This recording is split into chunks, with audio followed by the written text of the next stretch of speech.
Hello students, good morning. Welcome to Tungal online classes. So myself Ramesh Reddy, I am working as a lecturer in the Department of Mathematics. So in this session we are going to discuss the next chapter, which is complex numbers and quadratic equations. Okay. So weightage of marks from this chapter for board exam, one mark question will be given, 3 2 marks questions are given, and 1 3 marks question will be given. So total weightage 10 marks from this chapter. Okay. So complex numbers and quadratic equations. So these are the two topics. First we study about complex numbers and then we study about quadratic equations. In complex numbers we are going to study about these topics: imaginary numbers, then representation of a complex number, equality of complex numbers, algebra of complex numbers, modulus and conjugate of complex numbers, organed plane and polar form of a complex number. Okay. So these are the topics in complex numbers. Then in quadratic equations we will be studying about nature of roots of quadratic equation and how do we find the roots of quadratic equations. Okay. So these are the topics. So first in complex numbers we will be studying about imaginary numbers.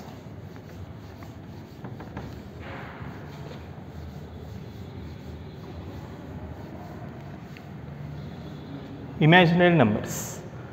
Till now we are discussing about real numbers. Okay. In the lower classes, whatever we are studying, all these are about real numbers. Now here we are studying about imaginary numbers. What are these imaginary numbers? Suppose if you observe, when we are solving the equations like x square minus 2 equal to 0, okay, when we are solving the equations like x square minus 2 equal to 0, so what will be the solution here? X square equal to 2, x will be plus or minus root 2, okay, x is plus or minus root 2. Now what about this root 2 here? We know that root 2 is a real number. So root 2 is real number means plus or minus root 2 is also a real number. So we are getting a real solution for x here. Okay. Here we are getting the real solution. So this equation has real solutions which are plus 2 and minus 2. Okay. So here x is a real number. But there will be some equations like if I am solving x square plus 2 is equal to 0. This is also quadratic. So how to find roots here? X square is equal to minus 2. Now x square equal to minus 2 means square of number is minus 2. Can we have square of any real number as negative? It is not possible to get a square of any real number as negative, because we know square of a real number is always non-negative. It can be 0 or positive. Okay. So this equation has root x square equal to 2 means it is possible, but x square, can it be negative? It cannot be negative. So here we write no real solution. There is no real solution. So no real solution means some solution should exist, because quadratic, how many solutions we should get? 2 solutions or 2 roots. In lower classes we study that an equation of nth degree must have n roots. Okay. An equation of nth degree must have n roots. Here it is quadratic. Now we know that quadratic means it should have 2 roots. But here we are writing no real solution or no real roots. If there are no real roots, there are some other roots. Okay. So compulsory 2 roots should exist. So what are that solutions or what are that roots? If it is not real means we have to give some name. So that's why we are giving it as imaginary. Okay. So here roots are existing, but they are imaginary. They are not real. So not real means we can consider them as imaginary. Okay. So how do we write that solution now? No real solution exists. Now we can denote it as imaginary solution. X square equal to minus 2 means x will be plus or minus square root of minus 2.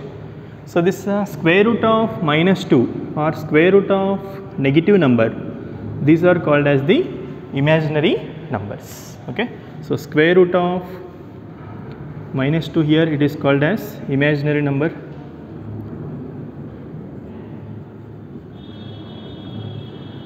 So here roots are imaginary.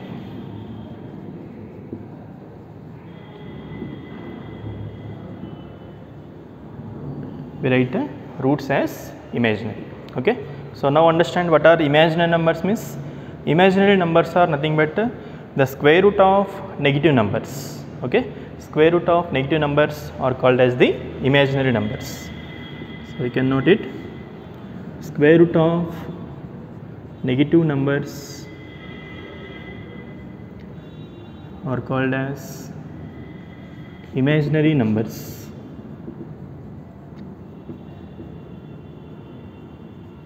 Okay, square root of negative numbers are called as the imaginary numbers. Now these imaginary numbers are denoted by I. Okay, some notation should be given to denote this imaginary numbers. We denote it by I. So I stands for iota. It is the Greek letter. Okay, so I stands for iota. It is used to denote the imaginary numbers. And we define the I value as square root of minus 1. Okay, we define I value as square root of minus 1. Okay, so square root of minus 1 is negative, so this is a imaginary number. So if you know square root of minus 1 is I, now you can write square root of any negative number in terms of I. Okay, so we can write, what is square root of minus 2 now? Square root of minus 2 means it is imaginary root 2. Okay, square root of plus 2 is a real number, whereas square root of minus 2 is imaginary number. So how do we denote that imaginary number? It is I root 2. We will write as I root 2. So means it is imaginary root 2 or square root of minus 2. Similarly, what will be square root of minus 4? I can write, it is I into 2, or we can write 2I. I into root 4. Root 4 is 2, we know, so that's why I am writing directly I into 2, or we can write 2I. Understand? So this is a representation of an imaginary number which is a square root of negative numbers. Understand? So we discussed about real numbers. That is what we are discussing till now, and now in this class we are discussing about imaginary numbers. Okay, now to define a complex number, we should know about real numbers as well as the imaginary numbers. Okay,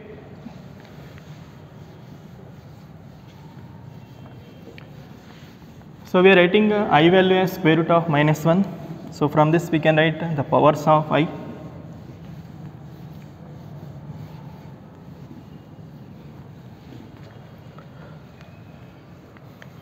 So we have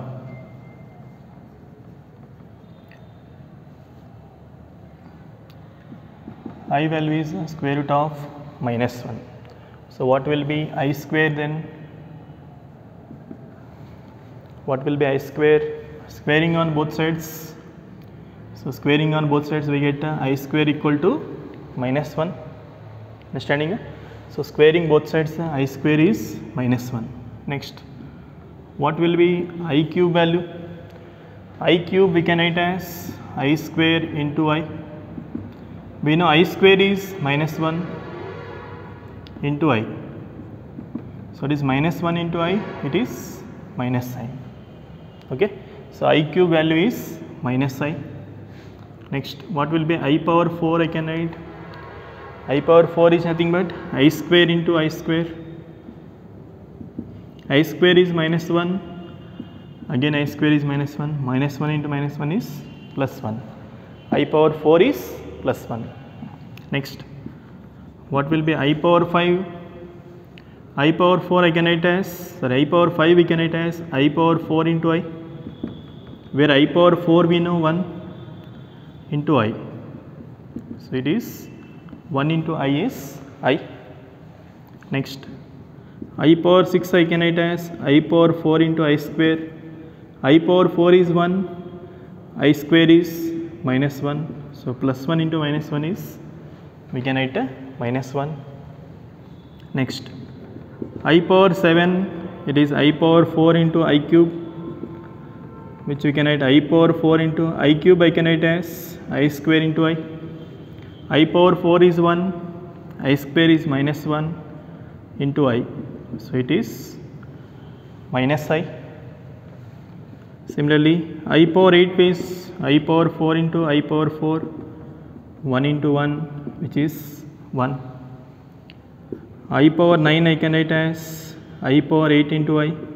I power 8 just now we know 1 into I, which is I again, and so on. Now, if you observe this I power values, I is square root of minus 1 we know, I square is minus 1, I cube is minus I power 4 is 1, I power 5 is I power 6 is minus 1. Now, is there any pattern? I square and I power 6 are same. Next, I power 5 and I are same. I cube and I power 7 are same. I power 4, I power 8 are same. I power 9, it is again repeating I only. So, by observing this pattern, what we can observe here? Observe the I power multiples of 4. I power 4 is 1 means I power 8 will be 1. Not only I power 8, we can take I power 12, I power 16, I power 20, and so on. So, one value is 1 means the power of any value we take for I power 4, okay, that will be always 1 only. Okay. So, by observing this pattern, in general we can write as, so these are what powers of I.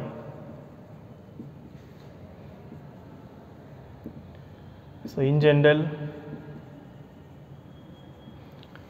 we are writing I power multiples of 4, that is 4n is always 1 for n belongs to any integer. Okay. I power 4, I power 8, I power 12, and so on. I power multiples of 4 is always 1. Next, I power multiple of 4 plus 1. I power multiple of 4 plus 1, like we can take I power 5, next I power 9, and so on. So, what are these values? It is I, again for n belongs to Z. I power multiples of 4 plus 2. Multiple of 4 plus 2 means like I square, I power 6, next I power 10, and so on. So, what are these values? It is nothing but minus 1 for all n belongs to integers. Next, I power multiple of 4 plus 3. I power 4n plus 3 is minus I for n belongs to Z. I power multiple of 4 plus 3 means like I cube, I power 7, next I power 11, I power 15, and so on. So, all these values are minus sign. Okay. So, the values of I powers, they are repeating after an interval of 4. They are repeating after the interval of 4. I square, I cube, I power 4, then I power 5, I power 6, I power 7, I power 8, I power 9 up to I power 12. So, these values are repeating after an interval of 4. That is why we are writing the powers of I in terms of multiples of 4. Understanding? So, if I remember or if I know this, then we can find I power any values. Okay. We can find I power any values with the help of this I power multiples of 4. Now, see some examples.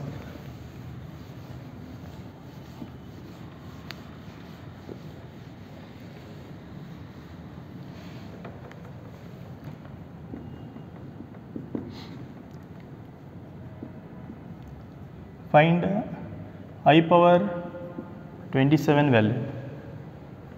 I power 27 value. So, either we can write in terms of multiple of 4 plus some constant, or what I do is I will just remember I power multiples of 4 is 1.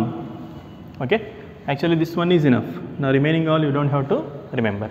Now see, I power 27. So what is the nearest multiple of 4 to 27? Nearest multiple of 4 to 27 is 24.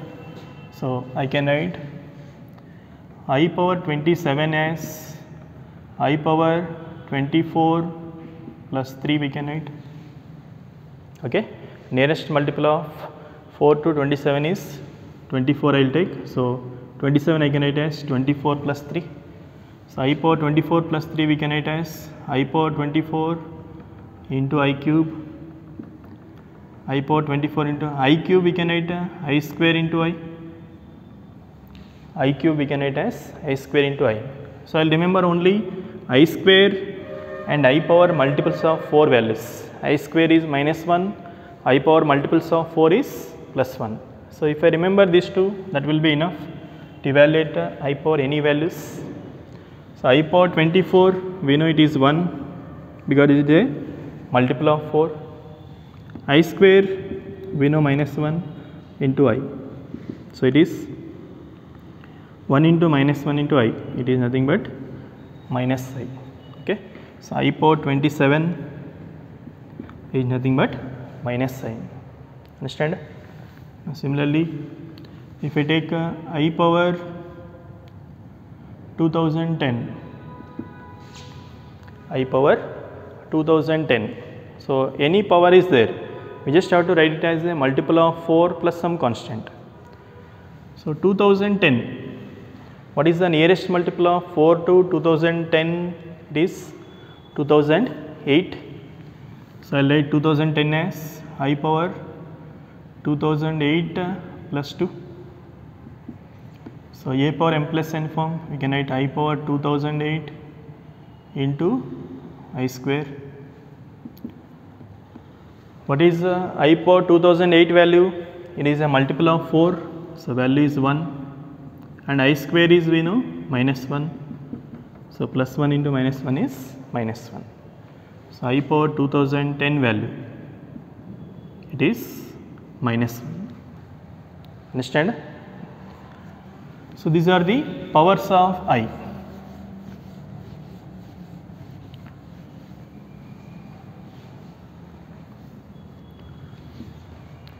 So now we know about both real numbers as well as the imaginary numbers. So with the help of these two, now we are going to define complex numbers. Okay.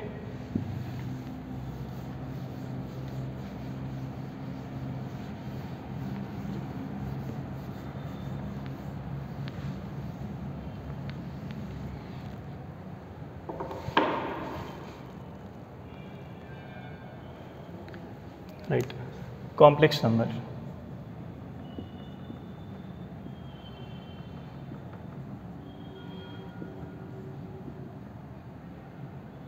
So complex number is it is a combination of both real as well as the imaginary numbers. Okay.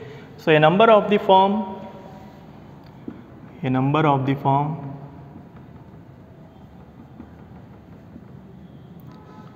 z is equal to a plus ib. A number of the form z is equal to a plus ib, where a and b are real numbers, is called as a complex number. Is called as a complex number. So complex numbers they are usually denoted by z. So we are writing z is equal to a plus ib. So if you observe, we have a plus ib. What is I indicates? We know that I indicates imaginary number. So ib is imaginary and a is real. So we are having a complex number. It is as a combination of real as well as imaginary number. Okay. So real number and imaginary number combining, we are getting a complex number. So here both a and b are real numbers. So b is a real number, but we have I means ib. Okay. Observe the difference here. b is a real number, but ib belongs to complex number. So whenever we are writing I, it indicates a imaginary number. Okay. So ab are real, but we are having I, so that's why it is a imaginary number. So this is a representation of a complex number. Okay. See, for example, I write a complex number z as 2 plus 3i or I into 3. Okay. So we have real number as well as imaginary number. It is a complex number. So what is z1? I write z2 minus 4 minus I. Minus 4 is real, minus 1 is real, we have I. It is a complex number. Okay. So any number we are writing in the form a plus ib, it is called as a complex number. Now in this complex number, a is called as the real part of complex number and b is called as the imaginary part of complex number. Okay. So real part of complex number,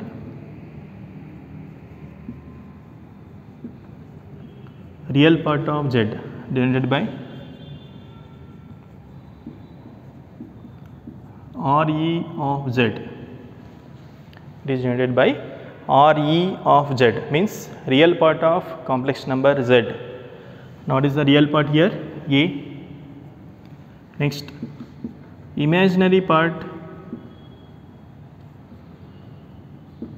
of z, it is denoted by Im of z.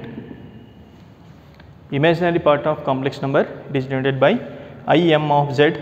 What is the imaginary part here? B is the imaginary part. Don't write I. Okay. So already we mentioned it is imaginary, so that's why no need to write I here. Okay. So imaginary part is only the value B. Understanding?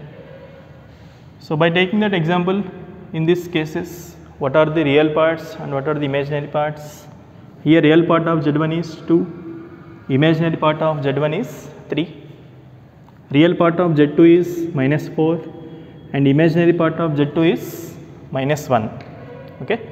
So this can be written as plus I into minus 1. So imaginary part is minus 1.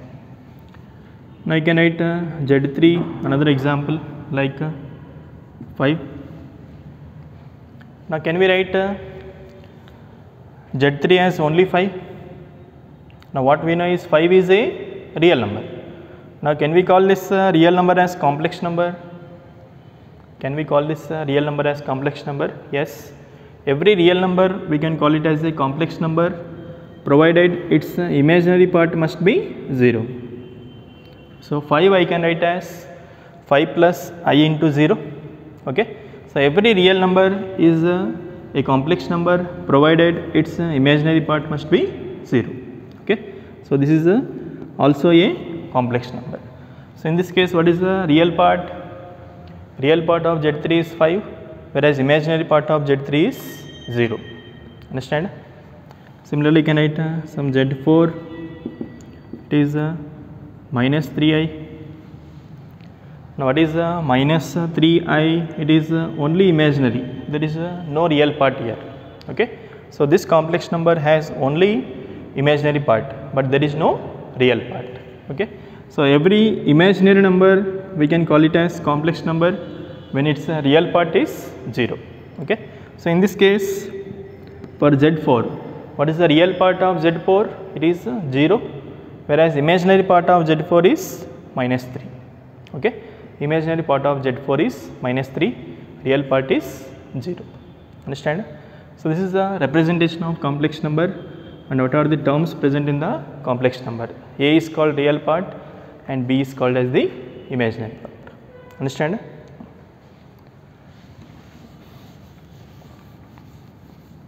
So as we have seen, some complex numbers are having only the real part and some complex numbers are having only the imaginary parts. Okay. So these complex numbers, we can write some statement here. Every real number or each real number is a complex number or every real number can be represented as a complex number where its imaginary part is 0.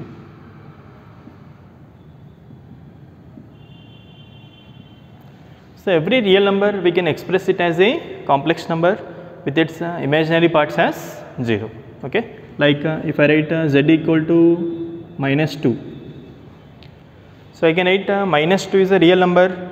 A real number can be represented as a complex number by writing minus 2 as minus 2 plus I into 0. So, every real number we can represent it as a complex number, but is the converse true? Observe, what is the converse? Can we say that every complex number is a real number? No. Okay.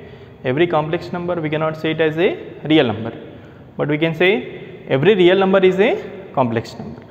Understand? Similarly, for imaginary numbers, every imaginary number is a complex number, but every complex number need not be imaginary number. Understand? So, every real number is a complex number where its imaginary part is 0, but the converse need not be true. Converse need not be true. Similarly, we can write for imaginary number. Every imaginary number is a complex number where its real part will be 0, but the converse need not be true. Okay. Next, let z is equal to a plus ib be a complex number.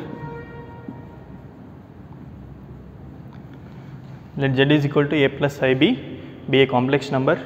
Now, this complex number is said to be purely real. Okay, as we have seen, some complex numbers are only real, whereas some complex numbers are only imaginary. So, what will be the condition so that this complex number is purely real or it can be purely imaginary? A complex number. So, first case, z is purely real if, what will be the condition we can take here? Z is purely real means only real, there is no imaginary part. Now, there is no imaginary part means b should be 0. Okay. So, complex number is purely real only when its imaginary part is 0. So, z is purely real if imaginary part of z is 0. Understand? Any complex number is purely real only when its imaginary part is 0. Next, z is purely imaginary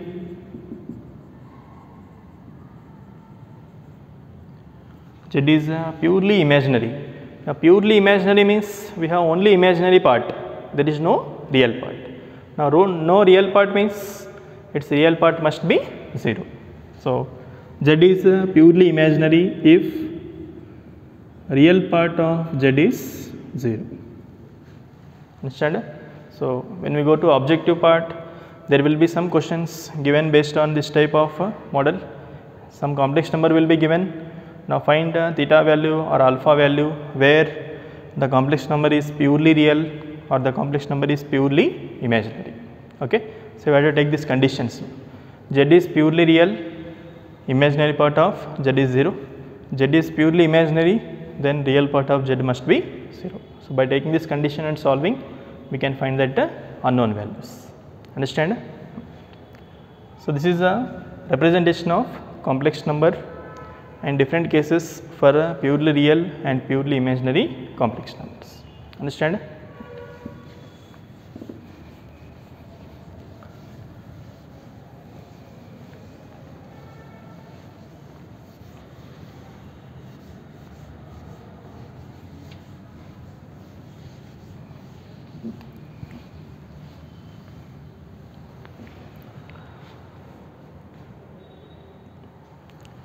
Next, equality of complex numbers.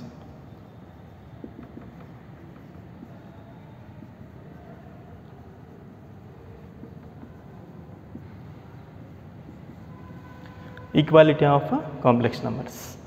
Now, when two complex numbers are given, what will be the condition so that the two complex numbers are equal? Okay, let us take two complex numbers.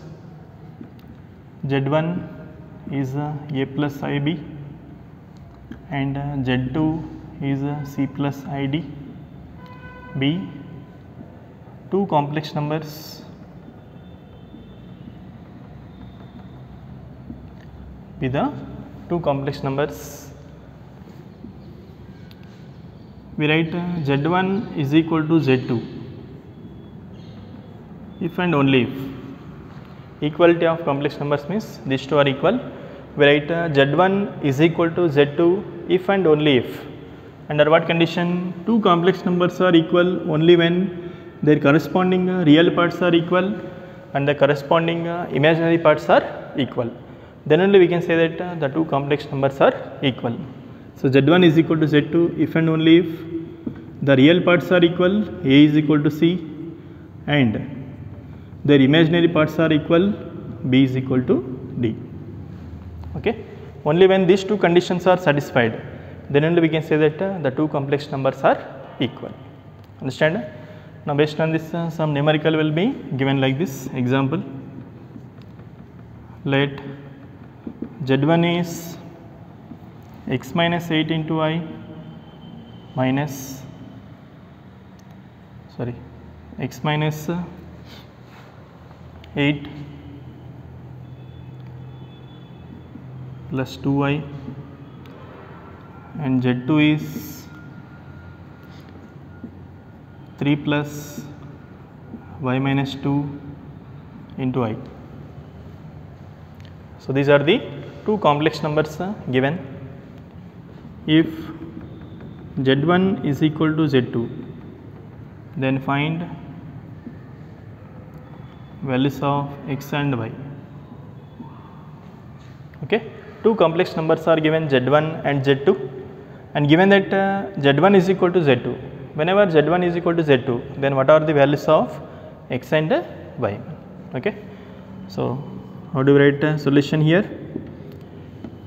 Given that Z1 is equal to Z2, so when we say that two complex numbers are equal, given Z1 is equal to Z2 implies their corresponding real parts must be equal and the corresponding imaginary parts must be equal.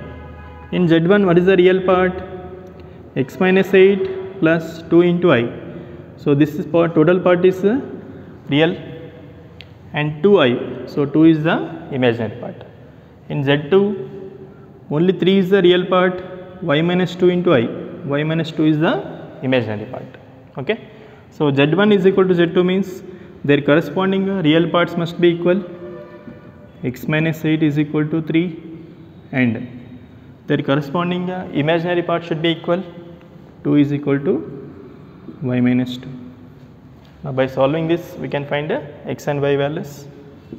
So x is equal to 8 plus 3 11 and y is equal to 4. So when x is 11, y is 4, then only these two complex numbers are equal. Understand?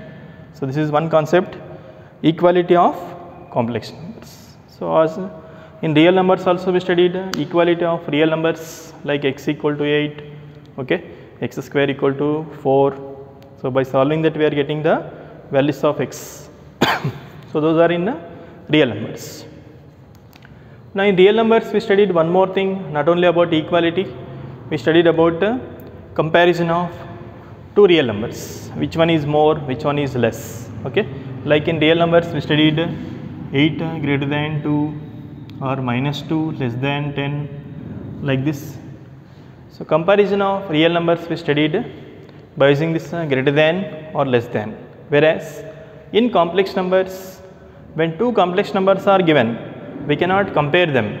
Okay, means we cannot say that which one is more or which one is less. Okay, only equality of complex numbers we can study, whereas the comparison of complex numbers, that is we cannot say Z1 greater than Z2 or Z1 less than or equal to Z2, Z1 less than Z2, Z1 greater than or equal to Z2. So these things, there is no meaning in terms of complex numbers. Okay, so no meaning in complex numbers.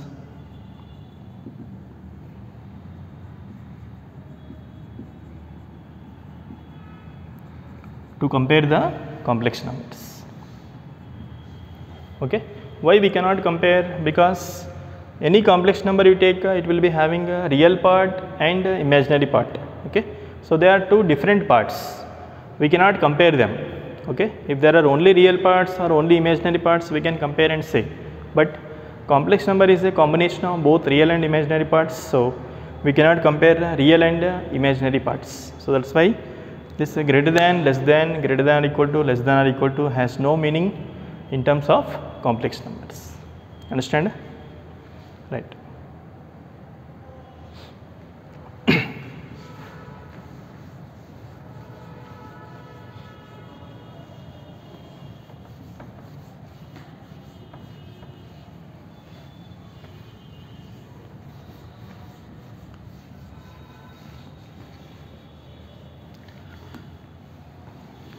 Next we will study about algebra of complex numbers.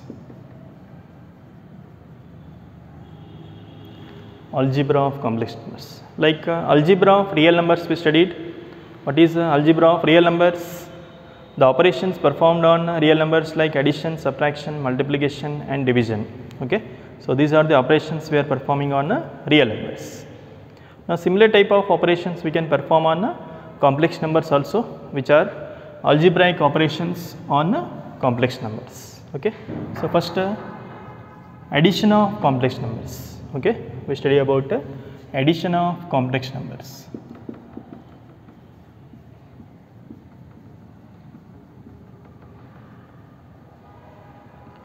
So we will take two numbers or two complex numbers and see how to add. Now once we know for two complex numbers, now any number of complex numbers are given, we can add them. Okay. So let us take two complex numbers. Let Z1 is A plus IB and Z2 is C plus ID be any two complex numbers.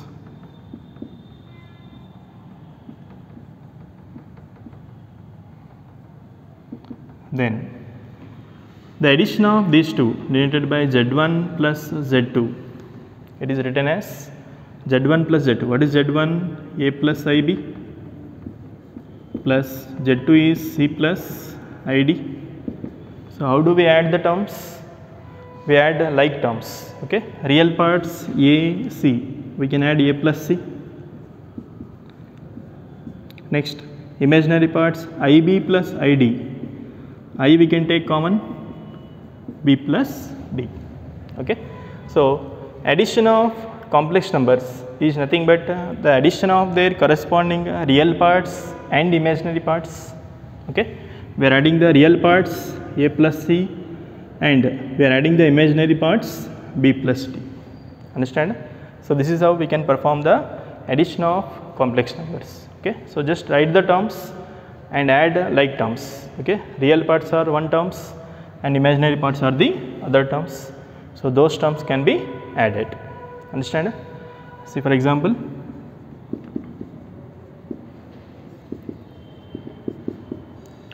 let Z1 is given 2 plus 3i and Z2 is given 5 plus 10i. Then what is Z1 plus Z2 we can write? It is 2 plus 3i plus 5 plus 10i. We can add real parts 2 plus 5, 3i plus 10i, I we can take common 3 plus 10. So it is 7 plus 13i we can write. Okay. So just write the terms and add them. No need to remember the formula as such. Okay. It is not formula. Just write the terms and add the like terms. So this is the addition of two complex numbers. Now there are some properties based on this addition of complex numbers.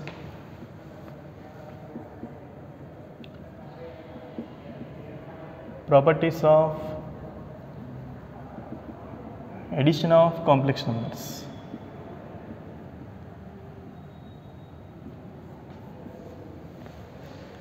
Now first property is closure law.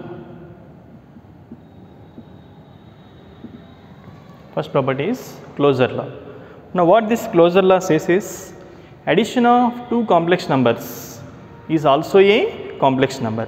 Means when we are adding the two complex numbers, the resultant also must be a complex number. Okay, you can observe here Z1 is one complex number, Z2 is another complex number. Now by adding these two, what is the resultant we are getting? 7 plus 39. Now 7 plus 39, it is also a complex number. So closure law is obeyed. Okay.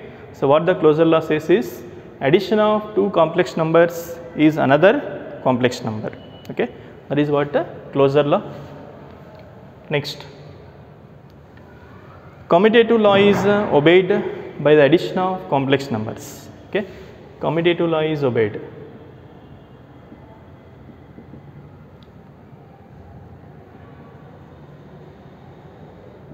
So here Z1 plus Z2 is some other complex number Z. Next, commutative law is obeyed. Now what is the commutative law for addition? In terms of real numbers we studied A plus B same as B plus A, where A and B are real numbers. So similarly, commutative law is obeyed in addition of complex numbers, that is Z1 plus Z2 is same as Z2 plus Z1, where Z1 Z2 are two complex numbers. So Z1 plus Z2 will be same as Z2 plus Z1. So order if you reverse, still the resultant will be same only. Okay, if you want you can take example Z1 Z2, adding we are getting Z1 plus Z2. If I reverse the order, still the resultant will be same only. Next, associative law. Now addition of complex numbers also obeys the associative law, which is Z1 plus Z2 plus Z3 will be same as Z1 plus Z2 plus Z3, where Z1, Z2, Z3 are three complex numbers. Okay. So first we find Z1 plus Z2, add this result to Z3, we will get the left hand side. Next, first find Z2 plus Z3, add it to Z1, we will get the right hand side. See that both are equal or not. Okay. By taking some examples, we can verify all these things. So associative law also obeyed. Next, existence of additive identity.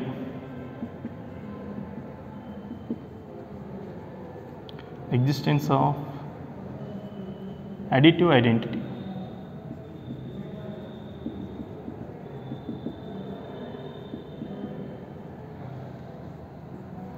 So what is mean by additive identity? In terms of real numbers we studied.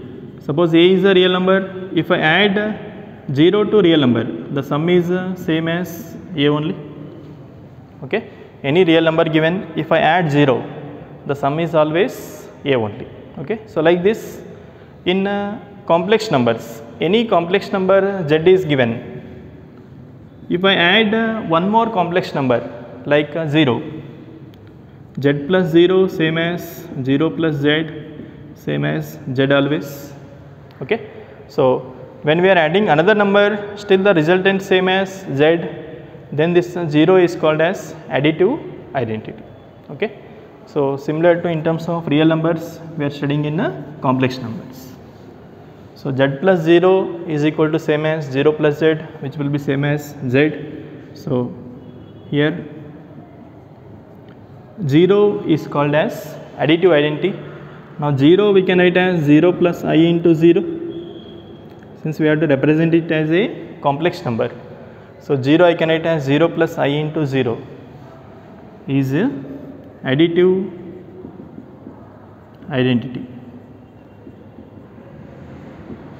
Understand? So for any complex number, if I add 0, the resultant will be same as the given complex number. So that's why 0 is called as additive identity for any complex number. Okay.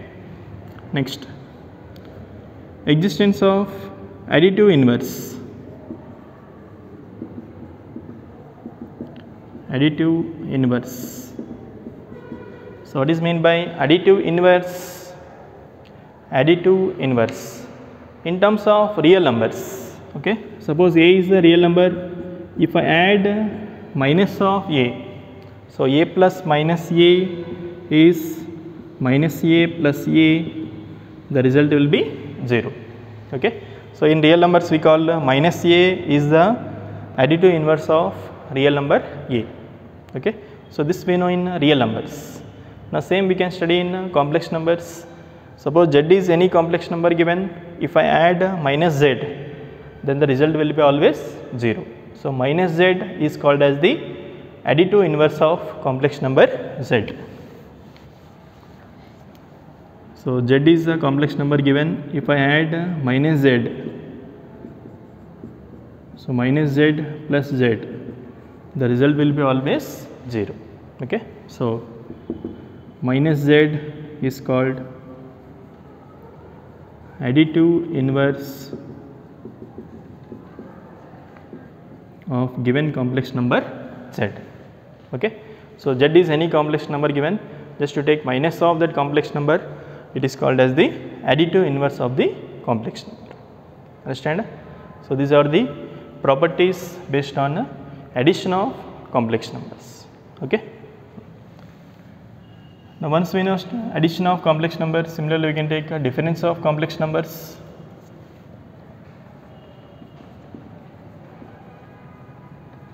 Difference of complex numbers or subtraction of complex numbers.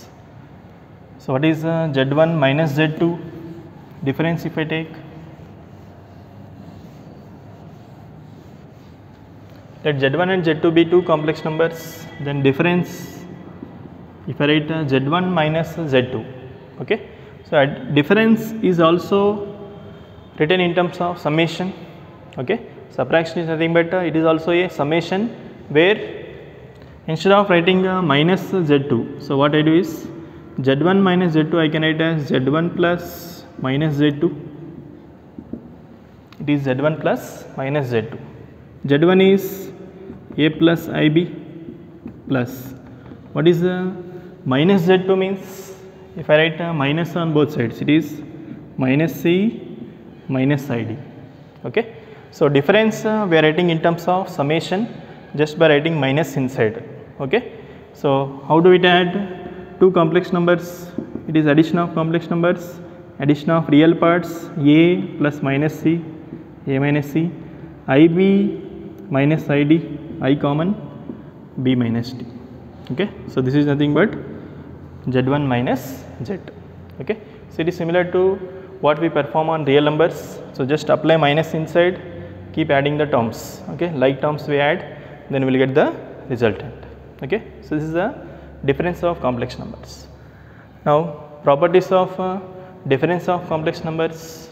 When we subtract two complex numbers, we are getting another complex number. So closure law will be obeyed in difference, whereas commutative law, will it be obeyed? Can we take z1 minus z2 same as z2 minus z1? This is not obeyed. Okay. We can take some example and find. So z1 minus z2, it may not be always equal to z2 minus z1. So it is not obeyed for all the complex numbers. Next, associative law also not obeyed. z1 minus z2 minus z3, we cannot write z1 minus z2 minus z3. So associative law also not obeyed. Now we cannot speak about additive identity or additive inverse in case of subtraction of complex numbers or difference of complex numbers. Okay. So just we find the difference of the two complex numbers. Okay. So that is what we are interested here. Understand? So in algebra of complex numbers, we are studying about addition and subtraction. So next class we will see how to multiply complex numbers or how to divide the complex numbers. Okay. Thank you.